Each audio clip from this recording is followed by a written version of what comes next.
और वो ममता बढ़ती जाती है। परीक्षित महाराज, मैं एक काल्पनिक कथा आपको बता रही हूँ कि सबसे पहले भगवान ने 4 लोगों को बनाया, मनुष्य को, बैल को, कुत्ते को और उल्लू को। ये काल्पनिक कथा है। यहाँ से ये समझना कि हमारे जीवन में जो मैं बताने जा रही हूँ यथार्थ सत्य ऐसा ही होने वाला है। और जब 4 को बनाया और 4 को 40-40 साल उम्र दे दी और कहा जाओ पृथ्वी पे आराम से अपना जीवन यापन करो।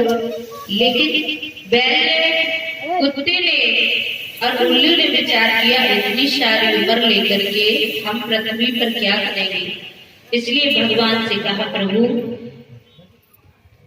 हेलो, आधी उम्र आप हमारी ले लो, 40 साल इतना लेकर के हम नहीं जीना चाहते। भगवान ने कहा, जो हम दे देते हैं इसको वापस नहीं लेते, आपस में बांट लो। लेकिन 84 लाख योनियों में मनुष्य योनि सर्वश्रेष्ठ है और सबसे ज्यादा चालाक भी। मनुष्य जो करे वो कोई नहीं कर सकता। परीक्षित महाराज, शेर के सामने अगर घास रख दो वो कभी नहीं खाएगा और गाय के सामने मांस रख दो वो कभी नहीं खाएगी। पर इंसान कैसा है, घास भी खा जाए, मांस भी खा जाए और ज्यादा समझाओ तो तुम्हारा दिमाग भी खा जाए। मनुष्य तेज, उसने कहा, अरे मुझे जरूरत है, अपनी आधी उम्र हमें दे दो। तो तीनों ने, बैल ने, कुत्ते ने और उल्लू ने 20-20 साल उस मनुष्य को दे दी। आप परीक्षित महाराज, आप बताइए, मनुष्य के पास कितनी उम्र हो गई? ऑलरेडी 40 साल तो थी और 20-20 साल तीनों से मिल गई, कितनी हो गई?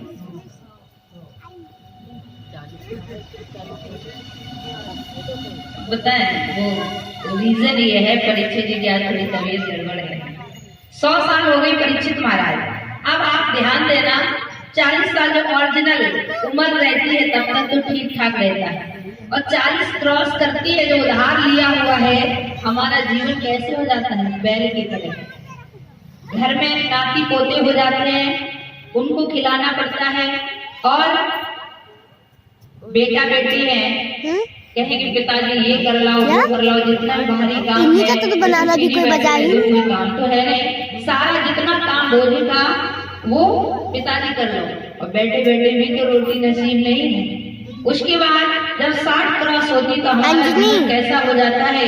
ध्यान देना मेरे प्यारे भक्तों, हमारा जीवन, घर में कुछ भी अच्छा बुरा होता रहे, तुम कुत्ते की तरह भागते रहो, तुम्हारी कोई नहीं सुनेगा। बट ऊपर से क्या बोलेंगे बच्चे कि बुढ़ापे में बच्चा बुद्धि हो जाती है, ये खामा खा चिल्लाते रहते हैं, कोई सुनने देने वाला नहीं है। और जब हमारी 80 भी हम क्रॉस करते हैं, हमारी लाइफ कैसी हो जाती है, उल्लू की तरह। शरीर में सामर्थ्य भी खत्म हो जाती है, बोलने की कैपेसिटी खत्म हो जाती है, और हम 4 पाई पे पड़े पड़े अच्छा बुरा क्या बुरा है घर में, इन आंखों से देख सकते, कर कुछ नहीं सकते। हाँ, इसीलिए हमारा तो एक ही बात है, अगर कोई सच्चा साथी है तो वो है परम पिता परमात्मा।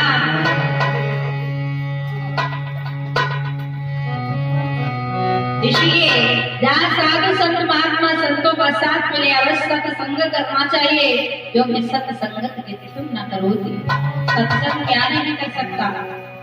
बड़े सौभाग्य के पात्र हम भी हैं कि त्यागी महाराज के इस छत्र छाया में या इस पवित्र स्थान में आने का सौभाग्य प्राप्त हुआ, और संतों के दर्शन भी होते रहते हैं कि मोदे मंगल संते समाजू जिमे जग जंगम तीरथ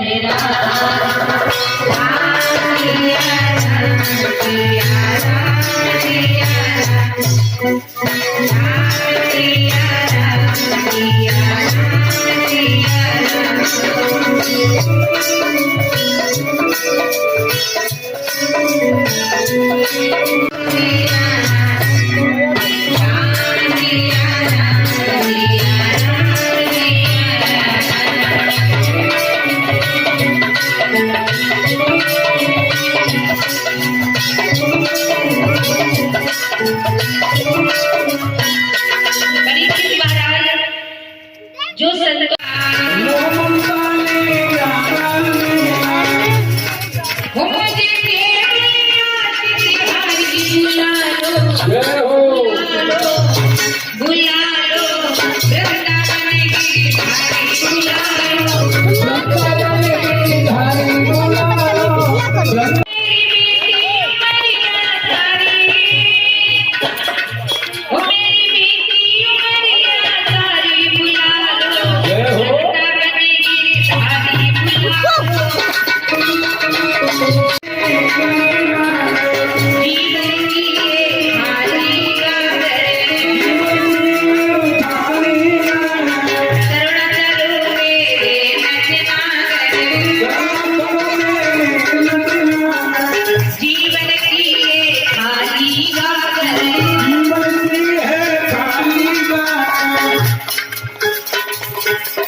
बने मारी तुला वृंदावन गिरिधारी मुला वृंदावन मारी